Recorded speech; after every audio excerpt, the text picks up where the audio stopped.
오늘도 주의 말씀 상고할 때 성령께서 잘 깨닫고 말씀대로 순종하는 은혜를 우리 모두에게 베풀어 주시기를 바랍니다. 오늘 우리가 읽은 말씀은 구원받은 하나님의 백성들을 향하여 구원을 베푸신 하나님을 닮아 공의와 사랑을 실천하는 삶을 살아야 될 것을 가르쳐주고 계십니다.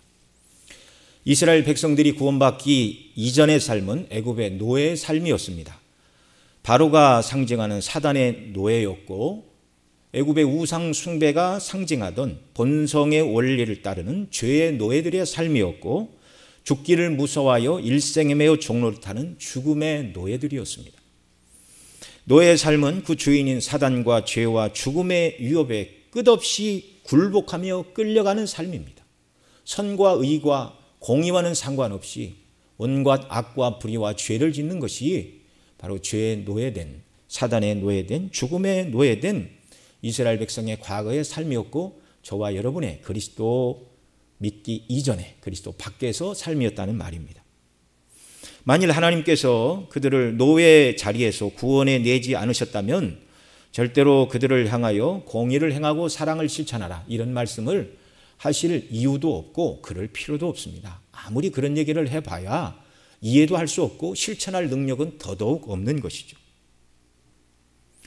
우리가 지난주 그 앞주에 계속 살펴본 하나님의 백성으로서의 정결한 삶을 살아야 된다, 거룩한 삶을 살아야 된다라는 말씀도 마찬가지입니다. 구원해 주셨기 때문에 그런 사람으로 만들어 주셨기 때문에 이렇게 살아야 된다 이걸 말씀하는 것이지 괜히 하나님께서 지키지도 못할 엄하고 두려운 율법을 주셔서 우리를 지옥에 보내시는가? 그렇지 않습니다.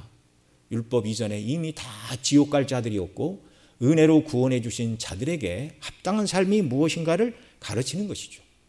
물론 그대로 100% 살 수 있는 사람은 없습니다. 아직 몸의 완전한 구원이 이루어지지 않았기 때문이죠. 그러나 늘 하나님 바라보고 의지하고 오늘 우리는 성령의 도우심 가운데 이 삶을 실천하기를 애쓰며 수고하다가 하나님 나라에 우리가 들어가야 하는 것이죠.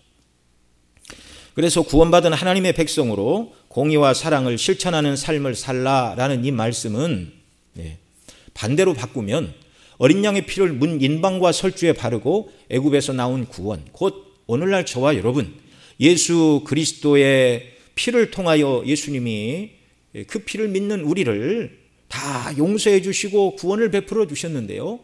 그런 우리에게 공의를 행하고 사랑을 따라 살아가라는 이 말씀은 구원받기 이전과 얼마나 놀라운 신분과 축복의 상태에 우리가 들어와 있는지를 기억해야 한다는 말입니다.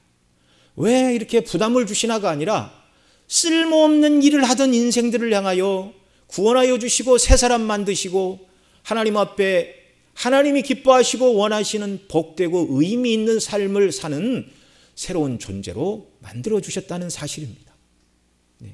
또 말씀을 살펴보기 전에 먼저 이 사실을 인하여 우리가 하나님 앞에 기뻐하고 감사하는 역사가 우리에게 있기를 바랍니다. 그래서 구원받은 저와 여러분을 향하여 우리 주님은 네가 이런 구원을 받았으니 이런 사람이 되어야 한다. 이게 특별히 산상수훈과 또 이 복음서에 주님이 우리가 어떻게 살아야 되는지를 말씀해 주셨고 또 이 복음 진리를 깨달은 신학의 사도들은 서신서들을 통하여 서신서 내용이 앞부분은 우리가 받은 구원의 교리를 설명하고 특별히 바울 사도가 쓴 서신이 대부분 그러한데요. 앞부분에는 우리가 어떻게 구원받았는가 구원의 교리를 말하고 그 뒤에 가서는 그런 은혜를 받았으니 어떻게 살아야 되는가 이걸 계속 강조를 하고 있습니다. 구원받아 하나님의 자녀가 된 저와 여러분 사단과 죄와 세상과 본성에서 벗어나 이런 일을 행할 수 있는 영광스러운 사람으로 지음을 받았다는 것을 선포하시는 왕 되신 우리 하나님과 우리 구주의 왕의 선포입니다.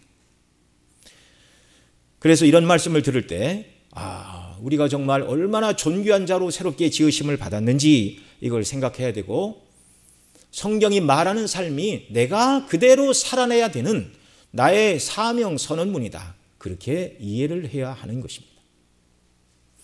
오늘 출애굽기 23장 1절로 9절 전체적인 말씀의 내용은 재판에 관한 말씀입니다. 1절로 3절에서는 재판 자리에 참여한 바른 증인의 자세를 말씀을 하고 있는데요. 우리 1절로 3절 말씀 함께 읽겠습니다. 너는 허망한 풍소를 전파하지 말며 악인과 연합하여 무함하는 증인이 되지 말며 다수를 따라 악을 행하지 말며 송사의 다수를 따라 부정당한 증거를 하지 말며 가난한 자의 송사라고 편벽되이 두어하지 말지니라. 아멘. 바른 증인. 여기 계속 말하는 대로 증인이 되지 말라. 1절에 증인이 되지 말라. 2절 부정당한 증거를 하지 말라. 가난한 자의 송사라고 편벽되이 두어하지 말라. 이 두어도 법정에 나가서 증인으로 하는 말들이죠. 또는 변호사로서 하는 말인데, 이 다 1절로 3절은 법정의 증인이 되어 또는 변호하는 자가 되었을 때 바른 증거를 하고 바른 변호를 해야 된다. 그래서 1절에 말하는 것처럼 허망한 풍설을 말해서는 안 되고 악인과 연합하여 무함하는 증인이 되지 말아야 된다.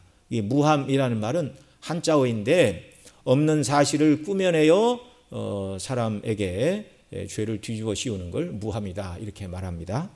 흔히 우리가 하는 말로 모함하지 말라 그런 표현을 쓰지요. 2절에서는 다수를 따라 악을 행하지 말고 또 송사의 다수를 따라 부정당한 증거를 말하지 말라 그렇게 말합니다. 3절에서는 가난한 자의 재판의 증인으로 가서 가난한 자에게 치우쳐 변호하지 말라.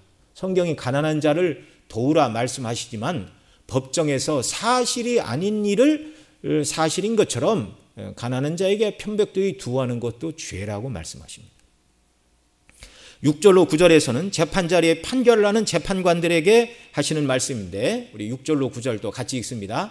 너는 가난한 자의 송사라고 공평치 않게 하지 말며 거짓 일을 멀리하며 무죄한 자와 의로운 자를 죽이지 말라. 나는 의롭다 하지 아니하겠노라.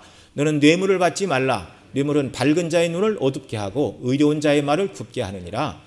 너는 이방 나그네를 압제하지 말라. 너희가 애굽 땅에서 나그네 되었은즉 나그네의 정경을 아느니라. 아멘. 자, 재판관이 해야 될 일은 6절에서는 가난한 자의 송사라고 공평치 않게 불이익을 주지 말라. 3절에서는 가난한 자라고 두어하지 말라고 하셨다면 여기 6절에서는 가난한 자의 송사라고 공평하지 않게 불이익을 주지 말라 그렇게 말합니다. 7절에서는 거짓 일을 멀리하며 무죄한 자와 의로운 자를 죽이지 말라. 이 법정에서 잘못된 판결을 내리면 이런 일이 있는 것이죠. 무죄한 자, 의로운 자를 죄 있다 하면 이건 명예살인이 되는 것입니다. 근데 하나님은 말씀하시죠. 이렇게 하지 말라. 그 이유가 무엇이죠? 나는 악인을 의롭다 하지 않겠노라. 그러니까 정말 거짓을 가까이 하고 무죄한 자와 의로운 자를 죽이는 그런 일들을 하나님은 악인이 하는 행실이다 이렇게 정의하고 계신 것입니다. 그리고 8절에서는 뇌물을 받지 말라고 하시죠. 뇌물을 받게 되면 밝은 자의 눈이 어두워지고 의로운 자의 말을 굽게 하기 때문이다. 그래서 절대 재판관은 뇌물을 받아서는 안 된다 분명히 말합니다. 그리고 9절에서는 이방 나그네를 압제하지 말라. 너희가 애굽 땅에서 나그네가 되지 않았었느냐. 나그네의 정경을 너희가 잘한다. 이 9절 말씀은 언뜻 보면 재판과 상관없어 보이고 또 이미 앞에 우리가 살펴본 22장 21절에도 보면 너는 이방 나그네를 압제하지 말며 그들을 학대하지 말라라고 이미 말씀을 해 주셨습니다. 그래서 이 말씀이 여기 반복이 또 들어가 있는가 이렇게 느껴질 수 있겠습니다. 그러나 뒤에 가서 더 말씀을 드리겠지만 오늘 본문 9절에서 이방 나그네를 압제하지 말라는 것은 이방인들이 그 본토인들에 비해서 힘이 없죠. 아는 사람도 없고 법도 잘 모르고 그러한 때에 재판 자리에서 그들에게 불이익을 주지 말라는 말씀입니다. 세 번째로 4절로 5절 말씀은 재판과 상관없어 보이는 말씀처럼 보입니다. 우리 4절 5절 같이 읽습니다. 내가 만일 내 원수의 길 잃은 소나 나귀를 만나거든 반드시 그 사람에게로 돌릴지며 내가 만일 너를 미워하는 자의 나귀가 짐을 싣고 엎드러짐을 보거든 삼가 버려두지 말고 그를 도와 그 짐을 부려올지니라. 아멘. 이게 4절에서는 원수의 길 잃은 소나 나귀를 만나면 반드시 그 사람 집에 그 소와 나귀를 끌어다 주어야 한다. 5절에서는 너를 미워하는 자의 나귀가 짐을 싣고 무거워 엎드러져 쓰러져 있는 것을 보거든 그를 도와서 짐을 부리고 나귀를 살려야 된다. 이렇게 말씀하고 계십니다. 재판자리의 증인 그리고 재판자리의 재판관이 어떻게 해야 하는가를 앞뒤로 말씀하시는 이 중간에 원수와 미워하는 자에게 사랑과 공의를 따라 행해야 된다, 이걸 말씀하고 있죠. 그러니까 바른 재판의 증인이고 재판의 바른 재판관이 되어야 될 뿐만 아니라 그런 공의와 사랑을 충족하는 삶을 살아야 된다는 것입니다. 공의와 사랑을 충족하는 그 원리를 가지고 재판의 증인도 되어야 하고 재판장도 되어야 한다라는 말이죠. 그러니까 이 길 잃은 원수의 소나 나귀를 집에 데려다 주지 않았다 해서 누가 뭐라고 할 사람은 없지만 하나님이 보고 계시고 하나님이 재판장이 되십니다. 재판 자리에서뿐만 아니라 너의 일상의 삶도 하나님이 보시고 평가하신다는 사실을 기억하고 공의와 사랑을 행하라, 이렇게 말씀하고 계신 것이죠. 자, 그러면 먼저 재판자리의 증인들에게 주시는 말씀이 오늘 우리에게 어떤 의미가 있는가를 한번 더 살펴보도록 하겠습니다.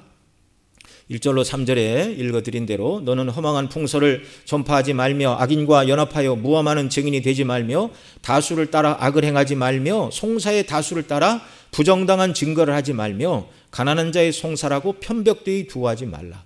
오늘날 재판 자리에서 해야 될 말씀이 이미 성경에 다 기록이 되고 있습니다. 자, 1절에 먼저 허망한 풍설을 전파하지 말라 말씀하시는데, 이 허망한 풍설이란 말은 사실로 확인되지 않은 말들을 이르는 것입니다. 아직 사실이라고 증명되지 않은 것, 누구는 이것이 진리라고 말할지 모르나 아직 사실로 판별되지 않은 것, 영어 성경에서는 false report 그렇게 말하고 있습니다. 사실이 아닌 보고, 허위 보고를 말하는 것이죠. 우리가 제9계명을 공부할 때 거짓말하지 말아야 되는 이유를 살펴봤죠. 왜 거짓말하지 말아야 되는가? 우리가 섬기는 아버지 하나님은 거룩과 의와 진리의 하나님, 참이신 하나님이십니다. 그래서 참이신 하나님의 자녀들은 하나님을 닮아 참된 말, 진리만 말해야 됩니다. 거짓을 말해서는 안 되는 이유가 무엇이죠? 사단은 거짓의 아비이기 때문에 그렇습니다. 거짓말은 사단의 본성입니다. 사람이 처음 타락할 때 뱀의 유혹을 받았는데 이 뱀에게 사단이 들어가서 사람을 유혹했지요.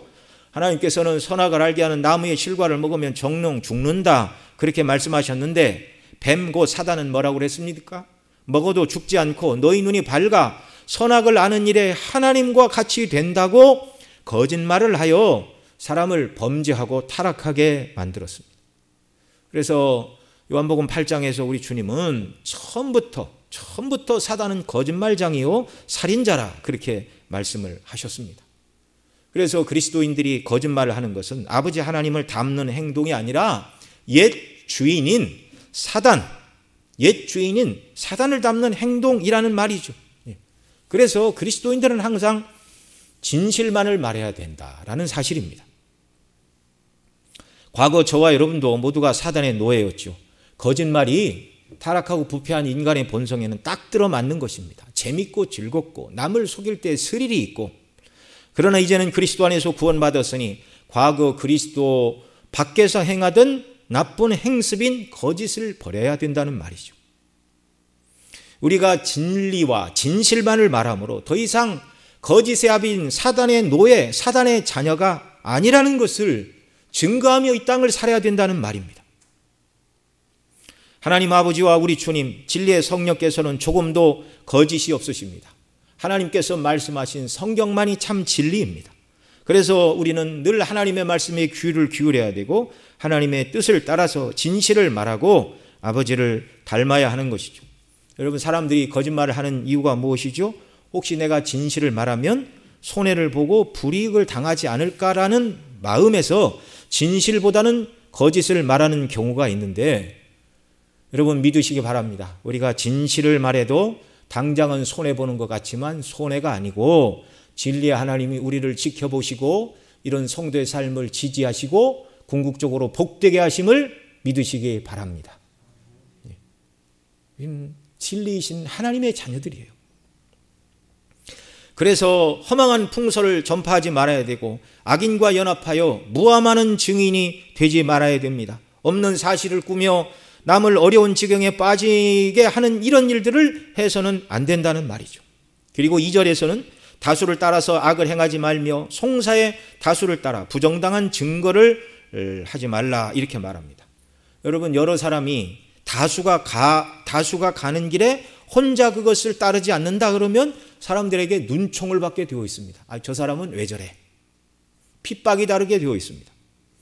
그래서 사람들 눈에 이렇게 띄어서 눈총과 손가락질을 당하지 않으려고 그냥 침묵하고 다수가 가는 편한 길을 가고자 하는 것이 사람의 마음인데 절대로 재판 자리에서는 그래서는 안 된다는 것입니다.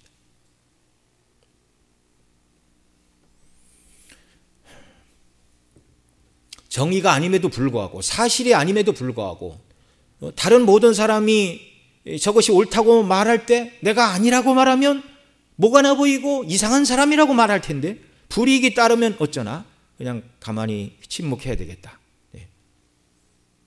침묵하지 않으면 고난과 핍박이 따르는 것이죠. 여러분, 우리가 여러 사람이 가는 넓은 길로 가는 것이 옳은 길이라면 당연히 가야 되죠. 그러나 그것이 옳은 길이 아니라면 기꺼이 하나님의 뜻대로 진리를 말하는 것을 택해야 됩니다. 약간의 불이익이 온다 할지라도 그렇다는 말이죠. 갈라디아서 2장 12절로 13절에 보면 이렇게 말하고 있습니다. 같이 읽죠. 야곱에게서 온 어떤 이들이 이르기 전에 게바가 이방인과 함께 먹다가 저희가 오매 그가 할례자들을 두려워하여 떠나 물러가매 남은 유대인들도 저와 같이 외식함으로 바나바도 저희의 외식에 유혹되었느니라. 그래서 이 사도 바울이 베드로를 만나 책망을 했다 그렇게 말하죠. 사도 바울의 말에 의하면 예루살렘 공회가 열렸을 때 의장으로 섬겼던 야고보, 예수님의 동생이죠. 야고보로부터 유대인들이 찾아왔을 때 베드로 사도가 이방인들과 함께 음식을 먹다가 할례자들이 온다는 소식을 듣고 그 자리를 급히 떠났다는 것입니다. 왜냐하면 할례자들이 할례 안 받은 이방인과 베드로 사도가 함께 식사를 하는 것을 보고 왜 무할례자와 함께 식사를 합니까? 라고 이런 책망의 말을 할까 봐 두려워 외식했다 그 말이죠. 그러자 남은 유대인들과 바나바마저 바나바의 외식에 유혹되었다 이렇게 말하고 있습니다. 죄가 아님에도 불구하고 할례자들의 책망을 받을까 봐 이 베드로 사도도 두려워했다 그 말이죠. 이런 말을 들을 때 우리가 베드로 사도도 연약한 사람이었네 그렇게 생각을 하는 것이 아니라 사람은 누구나 연약에 빠질 수 있다는 것을 알아야 되고 사도마저 그랬다면 나는 얼마나 더 연약한가 이걸 생각하고 하나님의 뜻과 믿음으로 살기를 애써야 된다는 사실을 우리가 기억을 해야 됩니다. 보통 사람은 무리에서 튀지 않으려고 무진애를 쓰죠. 무리 중에 무리와 다르다고 생각이 들면 이게 공격을 받기 때문에 그런 것이죠. 그래서 그리스도인 모두고는요 정말 진리가 아닌 것을 서로 용납해서는 안 되고 또 어떤 사람이 양심에 비추어 이것이 사실아 이것이 진리에 부합한 일이라고 그렇게 부합하지 않는 일이라고 말할 때는 귀를 기울여 잘 경청해주고 오해가 있으면 오해를 풀어주고 또 그런 말이 맞다면 또 우리가 그런 말을 또 용납하는 그런 일들도 우리에게 필요한 것입니다. 여러분, 기독교는 다수 사람이 결정하는 다수결로 결정하는 민주주의가 아닙니다. 하나님의 말씀대로 순종해야 하는 하나님 말씀 중심입니다. 자, 하나님은 도리어 다수를 따라 악을 행하지 말라, 송사의 다수를 따라 부정당한 증거를 말하지 말라. 이 재판 자리에서 잘못된 증거를 들이밀어 죄 없는 사람이 죄 있다는 판결을 받고 불의한 자가 옳다는 판결을 받는 거, 이것은 하나님 보시기에 합당한 일이 아니라는 말이죠. 구원받은 하나님의 백성, 시민권이 하늘에 있는 저와 여러분들은 항상 하나님의 말씀을 따라 살아야 하는 줄로 믿습니다. 진리의 사람은 잘못된 다수를 따르는 것이 아니라 혼자라도 진리를 따르는 것. 하나님은 항상 진리이시니 그런 사람과 함께 하심을 믿으시기 바랍니다. 종교개혁 시대에 루터 칼빈 말할 수 없는 핍박과 정말 너무너무 많은 고난을 받았어요. 인간적으로 생각하면 내가 이 일을 왜 하나 그런 생각이 12번도 더 들죠. 편하게 남들은 우상 숭배하고 잘못된 길을 가지만 나만 바르게 믿으면 되지. 그렇게 편하게 길을 갈 수도 있지만 그렇게 하지 않았습니다. 진리이신 하나님의 거룩한 뜻을 드러내는 것을 자기에게 주신 소명인 줄 알고 항상 진리를 따라 살아갔고, 하나님은 그런 자의 편이 되어 주셨고 긍휼과 은혜를 베풀어 주셨습니다. 3절에 보면 가난한 자의 송사라고 편벽되이 두어하지 말라. 여기서 무조건 가난한 사람이니까 저 사람을 도와야 돼, 이것도 진리가 아니라 그 말이죠. 1절에서는 거짓된 말이나 악인과 연합하여 무함하는 증인이 되지 말고, 2절에서는 말씀드린 대로 잘못된 다수를 따라 악을 행하거나 부정당한 증거를 말해서는 안 될 뿐만 아니라 3절이 말하는 것처럼 가난한 자라고 해서 무조건 그 사람 편을 드는 것도 불의한 일이다라는 것입니다. 여러분, 공정하게 가난한 사람을 도와주는 것과 불의하게 가난한 자를 돕는 것을 구별해야 됩니다. 가난한 자를 돕기 위해 법을 어겨도 된다는 말이 아니라는 말이죠. 그것은 거짓이고 잘못된 일입니다. 하나님께서 죄인된 저와 여러분을 사랑하셔서 구원하여 주셨지만 우리를 구원하는 방식이 죄인이니까, 불쌍한 자이니까 내가 덮어놓고 저들의 죄를 모른 척하고 없는 것으로 여기고 그 죄에 대한 값을 하나님이 받지 않으시고 불의하게 우리를 구원하시지 않으셨어요. 우리의 죄값을 하나님은 하나도 남김없이 다 받아내셨습니다. 물론 우리에게 받아내신 것이 아니라 우리 죄를 대신 지시고 십자가에 달리신 예수님에게서 우리가 받아야 될 모든 죄에 대한 값과 형벌을 하나님이 다 받아내셨다는 말입니다. 그리고 그 예수님을 믿을 때 우리를 의롭다고 하십니다. 우리가 치러야 될 죄값을 예수님이 다 담당하셨기 때문이죠. 이것이 하나님께서 가련하고 비참한 죄인을 사랑하는 방식이십니다. 그러니 우리도 가난한 사람이라고 해서 공의를 떠나 그 편을 들어주는 것은 성경적이 아니라 그 말이죠.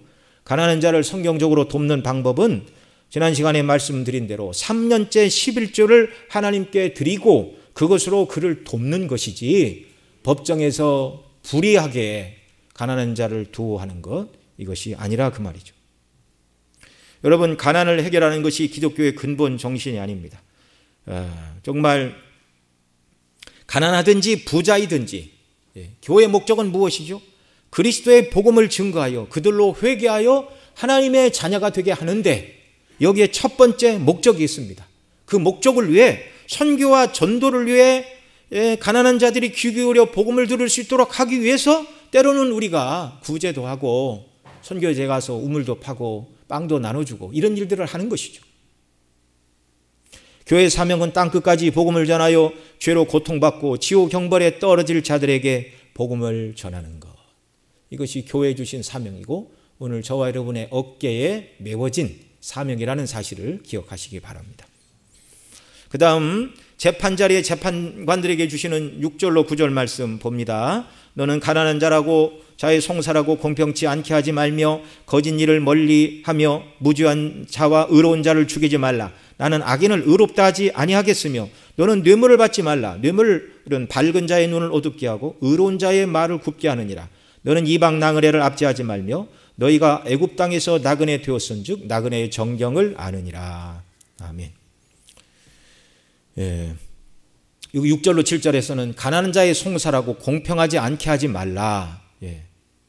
또한 거짓을 멀리하고 무지한 죄와 의로운 자를 죽이지 말라. 6절 7절에서 이렇게 말합니다. 자, 이렇게 하지 말아야 되는 이유는 무엇이라고요? 하나님께서 말씀하십니다. 나는 악인을 의롭다 하지 아니하겠노라. 이 땅에서는 공의가 이루어지지 않을 수도 있으나 인간의 모든 행동에 대하여 결국 하나님의 판결이 기다리고 있다는 것을 우리는 알아야 됩니다. 두려워해야 됩니다. 8절에서는 뇌물을 받지 말라고 하시죠.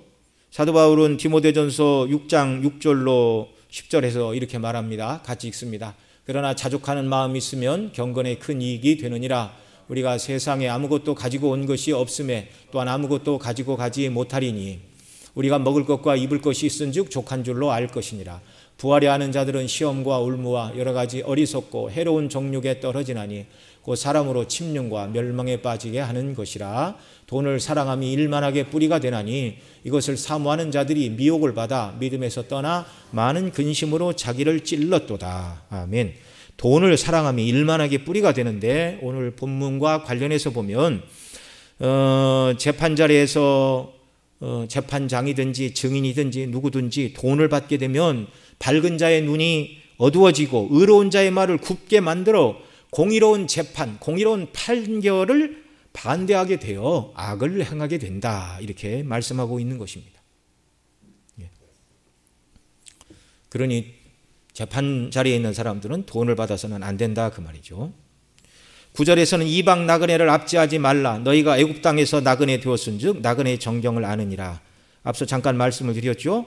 지난주에도 이방 나그네를 압제하거나 학대하지 말라라는 말씀을 우리가 살펴봤습니다. 그 문맥은 어떤 문맥이었죠?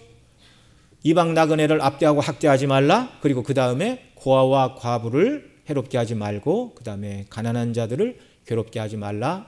가난한 자가 돈을 꾸었으면 체주같이 별리, 이자, 고금리를 받지 말고 겉옷을 저당 잡았으면 해지기 전에 돌려주어라. 그 사람이 겉옷은 밤에 덮고 잘 이불이다. 그들이 기도하면 내가 들을 것이다. 그래서 너희 아내는 과부가 되고 너희 자식은 고아가 될 것이다. 불의를 행하는 자를 하나님은 죽이시겠다, 그 말입니다. 그 문맥에서 나온 말이죠. 가난한 자, 고아와 과부, 이방 나그네, 힘이 없는 사회적인 약자들, 그들을 향해서 어떻게 하라고요? 신명기 14장 28절 이하에 말하는 대로 매 3년 끝에 그의 소산의 10분의 1을 다 내어 내 성읍에 조축하여 너의 분깃이나 기부에 없는 레위인과 내 성중에 우거하는 객, 바로 이 객이 누굽니까? 이방 나그네예요. 이스라엘 땅에 거처가 없으니까 객입니다. 그리고 고아와 과부들로 와서 배부르게 먹게 하라. 우리가 지난주에 살펴본 22장에 나온 이방 나그네를 압제하지 말라는 것은 그들이 먹을 것이 없을 때 너희가 드린 11조로 그들이 굶어 죽지 않도록 먹을 것을 주라는 말씀이고요. 오늘 본문 23장 9절에 이방 나그네를 압제하지 말라는 말씀은 재판 자리에서 그렇게 불이익을 줘서는 안 된다는 말입니다. 간혹 우리가 외국에 갔을 때 가방이나 여권을 분실하게 되거나 잘못이 없는데 갑자기 경찰이 출두하여 유치장애라도 갇히는 일이 있다면 말도 안 통하고 법도 모르고 얼마나 당황하고 억울하고 분통 터질 일입니까? 간혹 선교사님 이야기를 들어보면 어느 날 선교센터에 경찰이 찾아와 이곳저곳을 뒤지다가 불법 물품이 나왔다. 그리고 경찰서로 데리고 가 몇 날 며칠을 조사를 한다는 것입니다. 말도 통하지 않고 아는 사람도 없고 왜 그러는가? 결국 나중에는 무언가를 바라고 그런 일들을 꾸미는데, 선교사 입장에서는 복음을 전하러 왔는데 그냥 정내미가 뚝뚝 떨어지는 일이죠. 그러나 죄에 빠진 인생들, 불쌍한 영혼들을 생각하고 꾹 참고 믿음으로 그냥 넘어간다, 뭐 그런 얘기들을 하십니다. 이게 나그네 서름입니다. 이런 일들을 법정에서 해서는 안 된다는 것이죠. 그 다음 재판 자리에서 증인과 재판장으로서 공의를 행할 뿐만 아니라 삶 속에서도 공의와 사랑을 베푸는 삶을 살라고 말씀하십니다. 우리 4절로 5절 말씀 다시 한번 더 읽습니다. 내가 만일 내 원수의 길 잃은 소나 나귀를 만나거든 반드시 그 사람에게로 돌릴지며 내가 만일 너를 미워하는 자의 나귀가 짐을 싣고 엎드러짐을 보거든 삼가 버려두지 말고 그를 도와 그 짐을 부리울지니라. 아멘. 나를 미워하고 적대시하는 원수에게도 공의를 따라서 사랑을 베풀어야 마땅하다, 그 말입니다. 물론 그 사람은 나의 소가 길을 잃었을 때 내 집으로 끌어오지 않을 수도 있고 나의 나귀가 짐을 싣고 쓰러져 죽어갈 때 못 본 척하고 그냥 지나갈 수도 있을 것입니다. 그러나 하나님은 말씀하십니다. 우리 개개인을 향하여 너는 그렇게 하지 마라. 우리는 항상 저 사람이 나한테 어떻게 해주었는가, 이 등가의 원리에 비추어서 기브 앤 테이크, 받은 만큼만 하려고 하는데 그렇게 하지 말라는 것입니다. 왜요?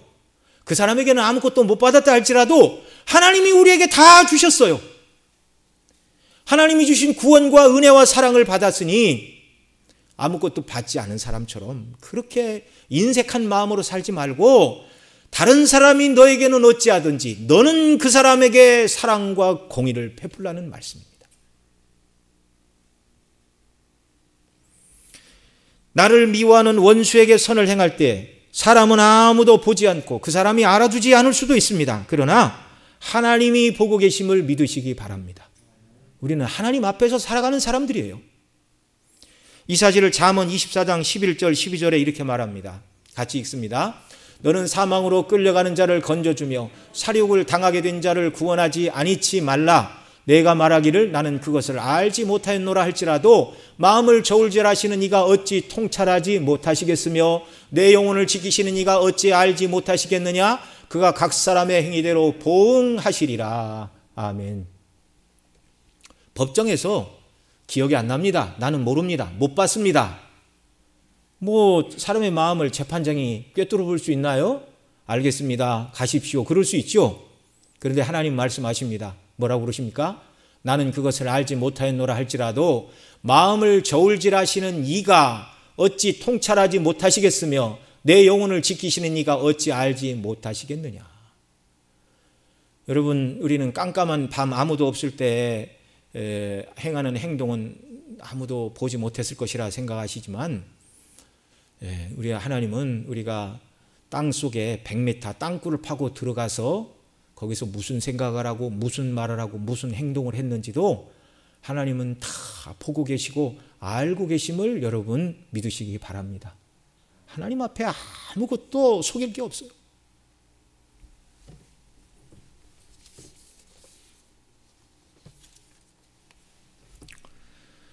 하나님 앞에서 하나님이 기뻐하시는 대로 행하면 되는 것입니다. 이게 코람 데오의 삶입니다. 하나님 앞에서. 여러분, 하나님 앞에서 살아가는 것은요, 하나님께서 창세기 17장에 보면 너는 내 앞에서 행하여 완전하라 그렇게 말씀하시는데요. 하나님은 말씀을 하십니다. 그리고 그 말씀대로 살아가는 자들을 향하여 얼굴을 향하시고 그 말씀대로 행하는 자들에게 하나님이 그들의 심령을 살피시고 그들을 사랑하심을 믿으시기 바랍니다.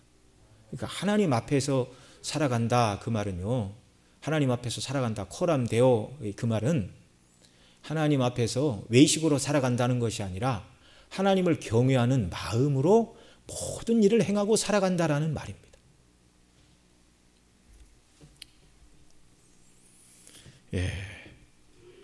전체적인 결론을 맺도록 하겠습니다. 우리는 왜 거짓 증언을 하지 말아야 되고 공의를 행하고 사랑을 실천하는 삶을 살아야 되는 것이죠. 첫째로 우리가 허망한 풍설을 전파하지 말고 악인과 연합하여 무함하는 증인이 되지 말아야 되고 다수를 따라서 부정당한 증거를 제출하지 말아야 되고 가난한 자라고 그 편에서 두둔하거나 보호하지 말라. 이걸로 1절에 3절의 교훈이었는데요. 이 모든 것들은 다 거짓이기 때문입니다. 거짓말은 거짓의 아비인 사단을 따르는 삶이기 때문에 그렇게 해서는 안 된다. 이 말씀을 우리가 살펴본 것입니다. 저와 여러분은 사단의 자녀에서 구원받아 하나님의 자녀가 되었습니다. 하나님만이 성삼위 하나님만이 참이시고 진리이십니다. 그래서 우리가 아버지 하나님을 따라서 참된 것만을 말해야 하는 줄로 믿으시기 바랍니다. 진리를 말해서 손해를 본다고 느껴질 때에도 진리를 말할 때 하나님이 기뻐하시고 그 사람이 당장에는 어려움이 처할 수 있으나 결국 하나님이 도우사 합력하여 선을 이루어 주실 줄 여러분 믿으시기 바랍니다. 그리스도인이 거짓말을 하지 않고 진실하게 행동해야 되는 이유는요, 도덕과 윤리를 뛰어넘는 거예요. 하나님 앞에서 하나님을 닮아야 되니까, 하나님이 우리를 그런 사람으로 만들어 주셨으니까, 이런 삶을 살아감으로 내가 과거에는 거짓말과 죄와 악을 행하던 불쌍하고 비천하고 비련한 지옥의 자식이었는데 하나님의 은혜로 구원받아 하나님의 뜻대로 순종하는 천국 백성이 되었으니 그 삶을 살아가기를 원합니다라는 신앙 고백이 저와 여러분의 삶 속에 늘 충만케 되기를 바랍니다. 그래서 진리를 따라 살아야 되는 거예요. 하나님 앞에서. 둘째로 가난하다고 불이익을 주고 또 반대로 뇌물을 받고 가난한 자를 또는 가난한 자가 죄가 없는데 무죄한 자를 죄 있다 하고 의로운 자를 죄 있다고 죄 있는 자를 의롭다 판결하는 이런 불의한 판결을 하지 않고 공의를 해야 되는 이유가 무엇인가? 우리 주 예수 그리스도께서 공의의 주이시기 때문에 그렇습니다. 이사야 11장 1절로 5절 같이 읽습니다. 이새의 줄기에서 한 싹이 나며 그 뿔에서 한 가지가 나서 결실할 것이요 여호와의 신고 지혜와 총명의 신이요 모략과 재능의 신이요 지식과 여호와를 경외하는 신이 그 위에 강림하시리니. 이 성령을 말하는 것이죠. 성령이 예수 그리스도에게 부어지실 것을 말하는 것입니다. 자, 그다음 그가 여호와를 경외함으로 즐거움을 삼을 것이며 그 눈에 보이는 대로 심판치 아니하고 귀에 들리는 대로 판단치 아니하며 공의대로 빈핍한 자를 심판하며 정직으로 세상의 겸손한 자를 판단할 것이며 그 입에 막대기로 세상을 치며 입술의 기운으로 악인을 죽일 것이며 공의로 그 허리띠를 삼으며 성실로 몸의 띠를 삼으리라. 아멘. 십자가에서 우리 죄값을 다 치르신 그 의로서 우리를 구원하셨습니다. 그래서 우리는 불의한 자가 하나님 앞에 의로운 자로 우리 주님이 우리를 만들어 주셨어요. 그 주님이 지금도 저와 여러분을 공의로 통치하심을 믿으시기 바랍니다. 로마서 2장 6절로 10절에서는 이렇게 말하죠. 또 같이 읽습니다. 하나님께서 각 사람에게 그 행한 대로 보응하시되 참고 선을 행하며 영광과 존귀와 썩지 아니함을 구하는 자에게는 영생으로 하시고 오직 당을 지어 진리를 쫓지 아니하고 불의를 쫓는 자에게는 노와 분으로 하시리라. 악을 행하는 각 사람의 영에 환난과 공고가 있으니 첫째는 유대인에게요 또한 헬라인에게며 선을 행하는 각 사람에게는 영광과 존귀와 평강이 있으리니 첫째는 유대인에게요 또한 헬라인에게로다. 아멘. 오늘도 우리 주님이 이 공의로 이 땅을 통치하고 계심을 믿으시기 바랍니다. 불의한 자가 권세를 받고 힘을 쓰는 것 같지만 반드시 하나님의 공의의 심판의 칼날이 가까이 있음을 알아야 됩니다. 뿐만 아니라 장차 새하늘과 새 땅에서 그리스도께서는 완전한 공의의 통치를 행하실 것인데 저와 여러분이 기꺼이 하나님 나라에 들어가서 공의의 통치에 조금도 거스리지 않고 공의대로 통치하는 것이 조금도 불편하지 않고 즐겁고 기쁘게 그 공의에 순종하며 하나님께 영광을 돌리며 살아가게 될 것입니다. 그러니 오늘 우리가 여기서 아버지 하나님과 주 예수 그리스도를 닮아서 공의를 실현하는 삶을 살아야 하는 것입니다. 그게 셋째로 결론을 내릴 때 내가 나를 원수로 여기고 나를 미워하는 자가 내 소를 내 집에 끌고 오지 않고 내 나귀가 쓰러져 죽어갈 때 돕지 않는다 할지라도 나는 그렇게 해야 된다라고 말씀을 드렸는데요. 그렇게 해야 되는 이유가 무엇이죠? 하나님 아버지와 우리 주 예수 그리스도께서 원수된 저와 여러분을 먼저 사랑하사 자녀 삼아 주셨고 우리 주님은 저와 여러분을 정결한 그리스도의 신부로 삼아 주셨습니다. 로마서 5장 10절에서 이렇게 말합니다. 같이 읽습니다. 곧 우리가 원수 되었을 때 그 아들의 죽으심으로 말미암아 하나님으로 더불어 화목되었은즉 화목된 자로서는 더욱 그의 살으심을 인하여 구원을 얻을 것이니라. 아멘. 원수된 저와 여러분에게 하나님이 은혜를 베풀어 주셨어요. 사람 사이에 원수가 뭐 별겁니까? 그냥 약간의 오해, 조금 뭐 톤이 높은 말 뭐 이런 거 가지고 털어줬고 내가 언제 밥 샀는데 얻어먹기만 하고 안 사주더라 뭐 이런 시시한 거 아닙니까? 별것도 아닌 것 같고 사람들은 원수가 돼요. 그런데 저와 여러분이 그리스도 밖에서 하나님의 원수였습니다. 하나님의 원수는요 인간 사이에 조금 사이가 틀어진 것과 격이 다른 거예요. 왕이신 하나님을 모반하는 죄입니다. 이 원수들은 영원토록 거듭거듭 말씀드리지만 영원토록 지옥에서 하나님의 의분이 계속 내려지는 거예요. 영원 무궁토록. 이런 원수를 위해서 하나님 우리를 사랑하사 아들을 내어주셨고 우리에게 쏟으셔야 될 원수에게 원수 갚으셔야 될 원한을 그리스도의 십자가에서 하나님이 다 진노를 쏟아부으시고 원수된 저와 여러분을 자녀 삼으시고 그리스도는 저와 여러분을 정결한 신부로 삼으시고 다시 오시면 어린 양이 혼인잔치를 열어 즐거움의 잔치로 저와 여러분을 초대하겠다. 이렇게 말씀하고 있지 않습니까? 이 사랑 때문에 하나님의 원수인 저와 여러분이 하나님의 아들의 주의를 얻게 되었고 하나님과 평강을 누리고 천국 소망 가지고 살아가는 것이죠. 이 생각을 하면 세상에 나를 미워하고 오해하는 사람들은 아무것도 아닙니다. 정말 아무것도 아닙니다. 이 원수된 우리를 사랑하신 그리스도를 우리가 닮아야 되는 것이죠. 로마서 8장 29절에 말하는 대로 합력하여 손을 이룬다 말씀하시고, 우리로 하나님의 자녀가 되게 하신 목적은 그 아들의 형상을 본받게 하려 함이라. 주님이 원수된 우리를 사랑해 주셨으니 우리도 삶 속에서 정말 원수를 사랑하며 살아갈 수 있다면, 내가 받은 구원이 얼마나 큰 것을 드러내고 증거할 수 있다면 얼마나 하나님께서 기뻐하시고 정말 뿌듯해 하실 일이겠습니까? 그래서 주님은 오늘 우리가 읽은 신약의 누가복음 6장 20절 28절에서 이렇게 말씀합니다. 우리 같이 읽습니다. 그러나 너희 듣는 자에게 내가 이르노니 너희 원수를 사랑하며 너희를 미워하는 자를 선대하며 너희를 저주하는 자들을 위하여 축복하며 너희를 모욕하는 자를 위하여 기도하라. 아멘. 그리스도의 십자가의 사랑으로 성령의 도우심으로 주님의 이 말씀을 삶 속에서 이루며 살아내는 저와 여러분 모두가 되시기를 주님의 이름으로 축복합니다. 기도하겠습니다. 사랑하시는 아버지 하나님, 고맙고 감사합니다. 오늘도 주의 말씀을 통해 우리가 얼마나 그리스도 안에서 받은 구원으로 말미암아 거짓된 사람들이 참 사람이 되었고, 불의를 행하던 자들이 공의를 행해야 될 사람으로 바뀌었고, 사람을 미워하고 원수 갚는 것을 즐겨하던 자들이 도리어 원수를 사랑해야 되는 사람들로 하나님이 바꿔주신 이 놀라운 영적인 현실을 마주대하면서 우리에게 베푸신 구원이 얼마나 크고 영광스러운지를 다시금 생각합니다.